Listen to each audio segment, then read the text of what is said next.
I want to welcome Miss Lillie Petrie to my show. She's the owner of Miss Lillie's Creations. And I want to thank you so much for allowing me to come here to interview you. Gee whiz. And for the listeners that don't know who you are, can you tell us a little bit about yourself and where you're from? Okay, a little bit. I'll start with a little bit. It's always hard at this age to start with a little bit. But I was born in Westchester, New York, and lived there until I was about 4 or 5. And then we moved to the Bronx, New York, because my parents had an Italian restaurant. And that was an interesting thing. And we were there for about 4 or 5 years. And then we sold the restaurant because my father wanted to get closer to his family. Went back to Westchester and stayed there until I was old enough to finish school and get a very good job in corporate America. Mm-hmm. And that's the beginning of the story. And what made you come to the South? An inspiration, a combination of things. Economics, it was a lot cheaper to live down here, or Connecticut, where I had a job, a very, very good job, and my husband was in health and life insurance. And when my boss passed away, mm-hmm. It made it was economics that we moved down here. We couldn't afford to live up in Connecticut anymore. Mm-hmm. And I had relatives down here, and she raved about the weather and so many things. So it made sense for us to come down here. And it was an easy decision. I felt that it was, we knew it, we were going to do it. Mm-hmm. I felt very comfortable with it. And my gosh, it opened up a whole new world for me. Dear Lord, an easy decision that really worked out so well. And it was the time in my life for that to happen. Right. And obviously, the reason I wanted to interview you, I want to hear about your success. I met you a little while back, and I was able to, kind of pick your brain a little bit about success. And I know that you have an incredible story, some of the journeys you've gone through. And I'm doing this in hopes that it will help someone, that maybe wants to follow in your footsteps, to give them that inspiration if they're a little bit afraid. Mm-hmm. But you have that corporate experience, you have business experience. So I just want to, talk to you about that and just, give some people, Sure. Anything, what you go through and you learn from, but you're obligated to share it with other people because we're all so much in the same boat. And if it can inspire, as I inspire, I get inspired. So anything, just ask away. Absolutely. With Miss Lillie's Creations, with your business, can you tell us a little bit about that and how that came about? Well, it was accident. I don't like that word accident, mm-hmm. but coincidence. I had the creative world at a necessity, out of almost facing the streets, mm-hmm. and realizing, well, it's time to get into yourself because people are not hiring, and what can you do to take care of the family and contribute? It was a combination of things. But I think at the beginning it was out of necessity. Mm-hmm. Mm-hmm. My husband had lost his martial arts school, mm-hmm. and there again too, there's a background to these questions that you're asked. There's no real quick answer, mm-hmm. And we were lucky enough to recoup our losses by getting a tremendous job at Joseph Engelberger's business. He was the father of robotics, mm-hmm. a wonderful human being. I can go on and on about him, but he was my inspiration. Mm-hmm. He got me into the creativity, and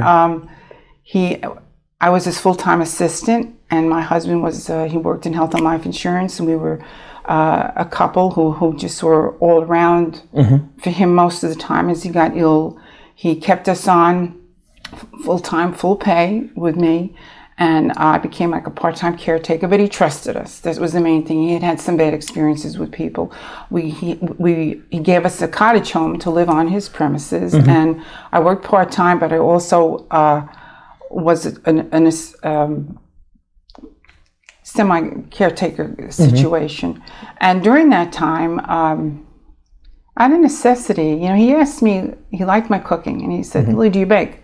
I said, "Not really. I was always been intimidated by baking." Mm-hmm. And one afternoon I said, "Gee whiz, I've been through so much. Why should I be intimidated by baking?" And I made a chocolate chip cheesecake, mm-hmm. and it came out delicious. Well, that was the spark.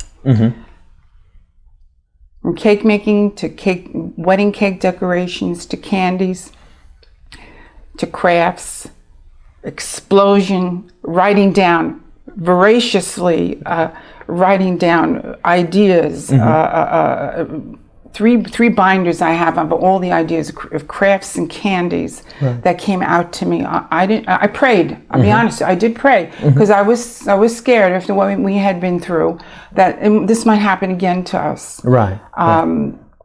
And once that happens to you, what else can you do but tap into yourself? What can I do, dear Lord, to contribute to the financial well-being of my family? And my prayers were answered. Right. Surprise, surprise. Absolutely. I'm getting the tingles from my toes to my head about this because it was a difficult time in life, but it was a liberating time in my life. And so many things in my life that had happened before then. I was in my 40s and all started to make sense. Right. To start your business. To start where I was. Where I was where I was supposed to be. Absolutely. And a lot of things happen in due time. Yes. Not our time. In due time. Yeah, exactly.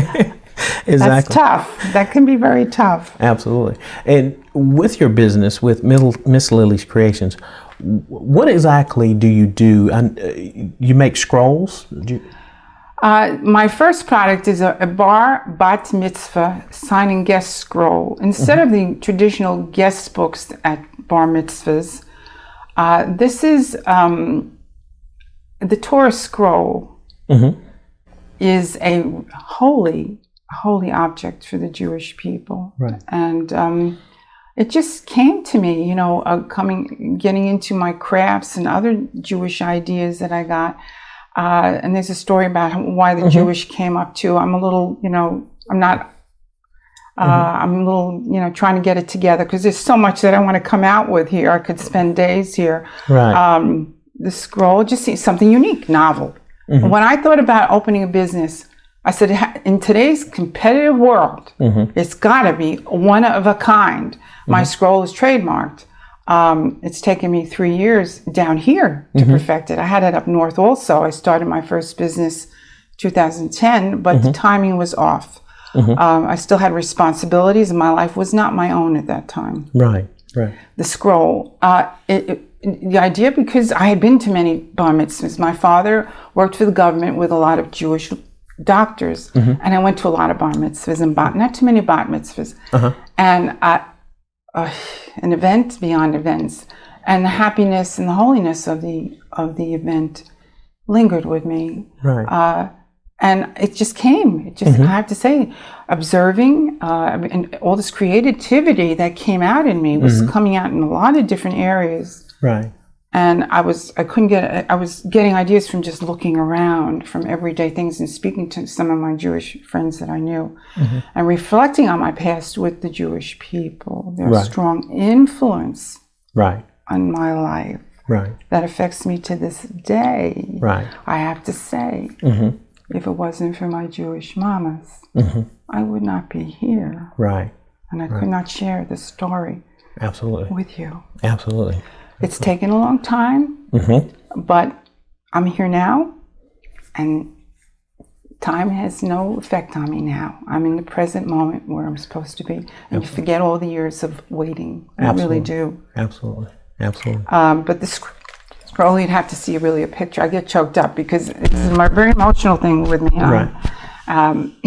This connection to my business, which I say is more than a business in the traditional word.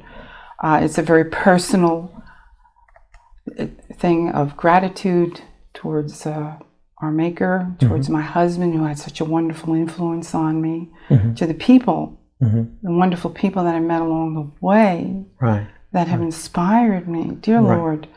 So I know I have to do this. Right. We'll see where it leads, but I know I have to do this, and I'm doing it. And but the scroll is one of a kind. If you see a picture of it, it's a guest signing scroll. They instead of the guest book, and then it's rolled up after everybody signs their greetings, and rolled up and put in a blue velvet bag, and it looks like the Torah, I suppose. Now people ask me, well, you're Catholic. Why didn't you do something for confirmation? or communion for Catholic people. It would be a lot easier, they said. The market, the marketplace, and your customer base. But you have to understand, it's an inspiration that I feel that has come very strongly for the Jewish people, and perhaps because of my past, and I'm sticking to it. And I feel there's the bar mitzvahs, the theme-based bar mitzvahs today are very different from when I grew up, and it's a lot of fun, and it's good for a lot of people, and it works for a lot of people, and they're excellent at it. People out there are very, very impressed with it. And the variety, there's something for everybody. But there's not something that's really traditional out there. Traditional, but yet innovative and upbeat. And something, you understand what I'm saying?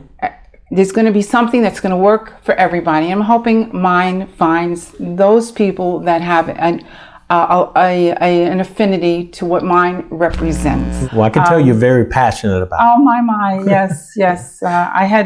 My husband was my first passion, and he led me to my second passion. And I'm blessed because not everybody gets that.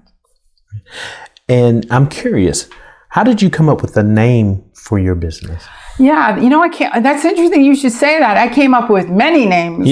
And they seemed fine up north, Lady Lillie, Lily's Fantasy Crafts. I forget now. And then when I came down here, I came out with other things that, but my friend here, a Southerner, was the person who said he thought, you're in the South, Lily, and he calls me Lily Bell sometimes, or Miss Lily. He always calls me Miss Lily. Right. She said, I like this. No, stick it. And I said, okay, it's a feminine, Ms. Lily. It's like feminine, upbeat, Southern, a bit Southern, and to me, the Southern people represent a friendliness, an outgoingness, a kindness. Right. I don't know if the sun down here, the sun is different down here than it is up north. It's more healing down here, I think. And it just felt right. For people that are starting out with a business, that want to do something similar to yours, how many hours would you say you spent building or starting your business? Yeah, I think everyone will tell you when you're starting a business that you have to put in the time. You can't be an absentee owner. Right. But if you love what you do, that carries you through. That gives you the energy. The energy. I don't like saying this, but I'm 74, and I was about 50, I guess, when I started. 55. I'm around there. But I was always very energetic. I was always a doer, Right. And when I started, I'm glad I started back then, because it was morning, eat breakfast, brush your teeth. I was in my robe. My husband was out working.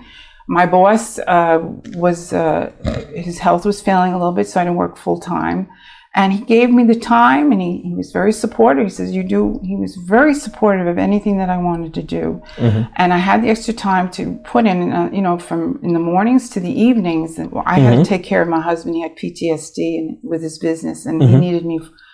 He leaned on me heavily to get things done. So I didn't have the time to really pursue it the way I wanted to. But down here, I still was in the mornings from maybe 10 until maybe 9, 10 at night. Because my scroll looked one way up north. It totally changed down here. Right. I went from paper and material to material on material. Wow. Which is a lot more sturdy, lasts longer, easier to work with, and it lasts longer because you're dealing with your indelible pens. It's a lifetime keepsake. It won't generation to generation if you keep it in the right environment. So I had to reinvent it down here because it wasn't working for me. What I was trying up north wasn't working for me, and I had a better idea down here. Right. So does that answer your question? Yes, ma'am, it does. There's more. Yeah. How do you distinguish yourself? How do you distinguish yourself from the competitors that are out there? Well, it is one of a kind, and I understand competition, especially being from the north. And I wish all entrepreneurs well, whether it's a novel idea or not, because I know what it involves, the commitment and the sacrifice. But knowing me, I wanted it to be, and I was getting older, and I'm saying, gee, this better be good. Right. And it came to me, and it is one of a kind. All of my products, there are other candies and crafts are one of a kind, truly. And if I die, and I don't know I'm sorry, I'm just saying something that I would pass it on to somebody else to try and promote. Right. Because it's just tremendous ideas that I've had. I don't know, they just came to me from the Lord. Right. I'm just a vehicle. Right. And if it could help other people, I have no children. This is my baby. When I die, everything goes to charity. If I do well while I'm alive, most of it will be to help people. I don't forget the people that helped me along the way. A friend, my husband's friend, gave us a car, $12,000 car, that got us back on our feet after we lost the martial arts business. If it wasn't for that friend, I don't know if we would have ever gotten back on our feet. Wow. When they say one friend can make a difference in your life, you said it. So to be a friend to people who might need it, right, it would be a joy for me. Right. It would be life complete. Right. Where did you get your entrepreneurial spirit? Were your parents entrepreneurs? Where do you get your entrepreneurial spirit from? My husband. Your husband. When it was very dormant. My parents had an Italian restaurant, and I helped out, but I was programmed the woman should take care of herself. My father was a divorce lawyer, and he saw a lot of very bad divorces, and he was very concerned about me. I want you to get a secure job, take care of yourself, as if you always be able to take care of yourself. He drilled that into me, so that was what I followed. But as you can see, if we talk more about the sleeper must awaken, you'll see how I transformed out of certain hints that God gave me, strong hints, and I had to follow it. It's even now I feel something pushing me forward. I wake, I tell my friend, something's pushing me. It's okay, it's in a better spot. When my husband died, my therapist asked me the last day, grief counselor, she said, Lillie, how do you see the rest of your life? I said, I can't help it, but I feel that it's going to get better and better. This is after my husband died, my true love. And it has. I grieved my husband. I had a lot of help from the church and from some friends and good reading. But you would think, gee whiz, you lost the love of your life. And I did grieve. I did cry a lot. But that was the overriding feeling when he passed. That, Lillie, it's going to get better and better. With all your successes that you've had with business, and again, working in the corporate world, being in management, how do you define success? It's really easy. And I feel I'm a spiritual person. So everything opened up when I met my husband. Success then would have meant something different. After I met him, it all changed. He loved people. He was a very ethical man, left a good paying job in the health and life insurance industry on account of ethics. And that was part of our struggle financially. Right. Because I had left my job. It's a lot of, I'm writing a book about this, folks, so there's more to come. But people.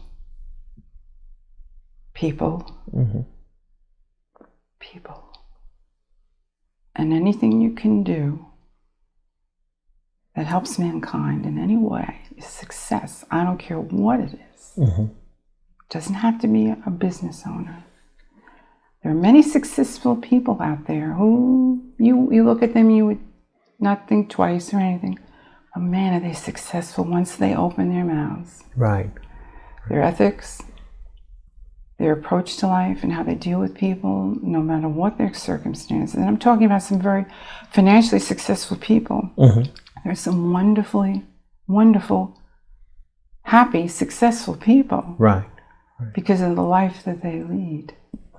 when we were starting to do well with our business, we were in a position to help others. And let me tell you, that was part of the sleeper awakening, going from sitting behind a desk at a very good company. It was a very good company, no two ways about it. But I had changed. Right. The nature of the business world had changed. Corporate America had changed, and I didn't fit into it anymore. Mm-hmm. It was more of a change in me than the company, and what led for me to leave and everything else. But success is very simple, not complicated. Right.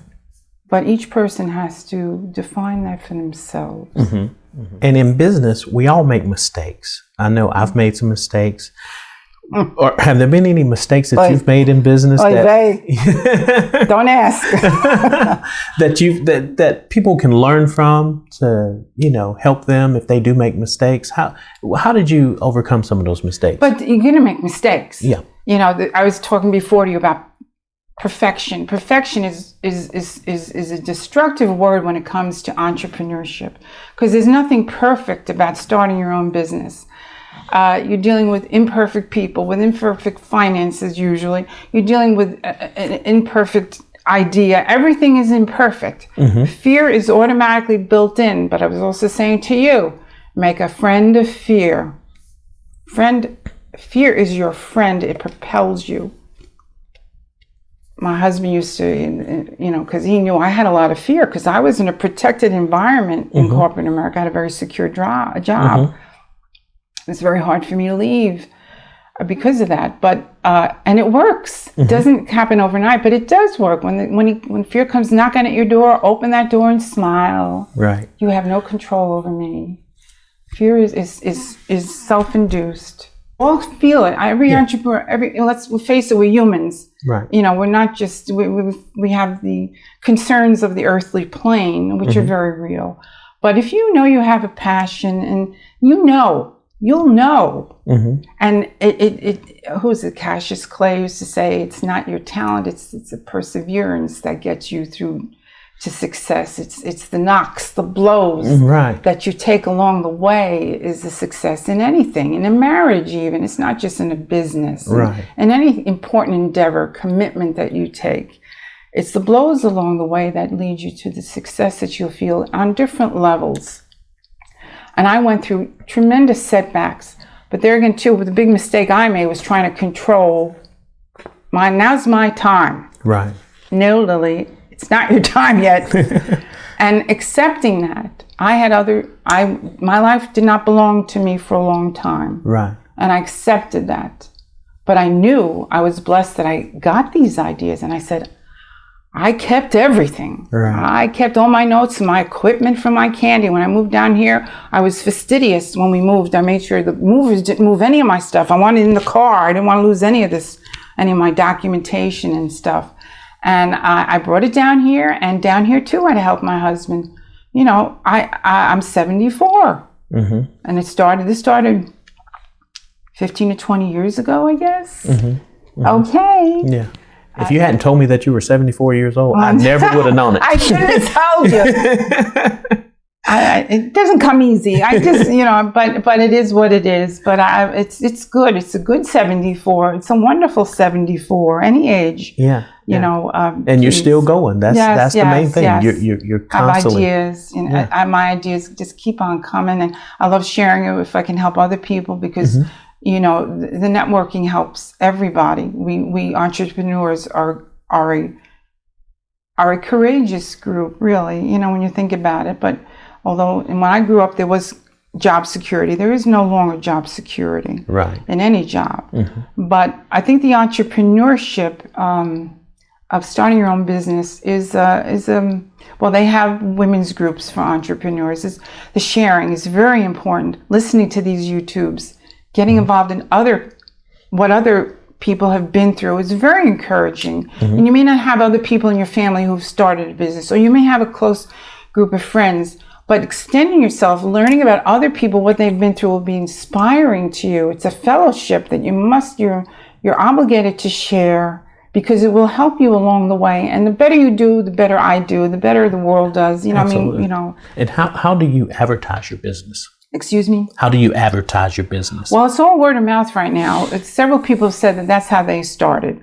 Finances, I've invested a certain amount, but I'm not a rich widow. And I have to be very smart with my monies right now. But word of mouth, flyers, YouTube, I'm going to get my Facebook out. People have come up to me and helped me, oh my Lord, for free. And of course, you know that I'm obligated to return that once that's done to you. You know, you don't forget these things. And what goes around comes around in life. This is a truism that any 74-year-old cannot deny. But advertising, I'm going to do more on Facebook. I met a lovely woman the other day in the park who's so connected to the Jewish community. And she's just a sweetheart, and she loved my product. Her daughter's going to be bar mitzvahed in about a year or so. I know there's been a postponement on this, but it's a postponement. That's all. And I have something very novel.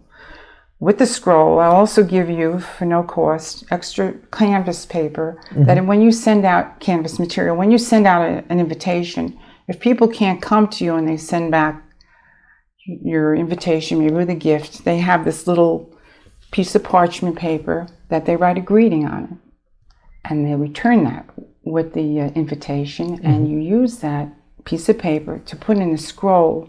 I give you the adhesive where you can iron it onto the scroll. So even if people can't come to a get-together, formal get-together, if they still want to be bar mitzvahed, they have that option to still do the scroll. You know, there's a little flexibility with it right now, but we know this is going to pass. And something better will come as a result. And the bar mitzvahs, weddings, graduations are not going to end, folks. It's not going to happen. We know that. It's in our blood. And so I feel, you know, this is a little helpful thing to, if they want to do it that way. But there are people having small house parties who a couple of people who have ordered them, and it worked out fine. So that, and of course, when other people see it, that's advertising too. The synagogue, I have 2 synagogues that have helped me give a spiel at some of their craft venues. And I talk a lot, people that I meet. And I have several Jewish friends who are trying to help me through Zoom. But eventually it would be the traditional, you know, would get my own website, and as much as I could. I'm one person right now, and I outsource, but I don't know where it's going to go, but wherever it goes, it'll be good. Absolutely. Well, Miss Lillie, I want to thank you so much for allowing me to come interview you, pick your brain a little bit about success and how you can help people, how we help people, how you've helped people. The advice you've given was extraordinary. So I hope it helps. I think it will. To help one another right now. I definitely think it will. So I want to thank you so much, and you continue to do what you do. Okay. Stay well, everyone.